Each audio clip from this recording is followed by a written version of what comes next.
Γεια σας παιδιά, είμαι η Έλενα και από εδώ το ποδήλατό μου με τις καινούργιες πολύχρωμες ρόδες. Ελάτε να σας δείξω. Ταράν! Κίτρινο, πράσινο, μπλε μοβ, πορτοκαλί και κόκκινο. Δείτε πόσο γρήγορα πάει. Μισό λεπτό, να πάρω λίγο φόρα.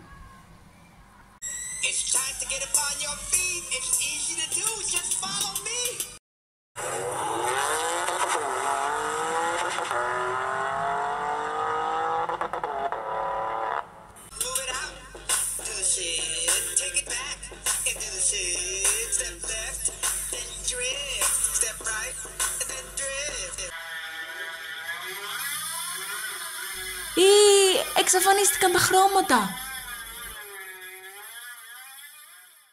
Γεια σου Έλενα, είδα ότι μόλις παρατήρησες ένα φαινόμενο.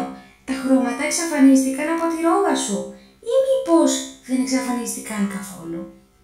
Όταν η ρόδα ήταν ακίνητη μπορούσες να δεις όλα τα χρώματα ξεχωριστά.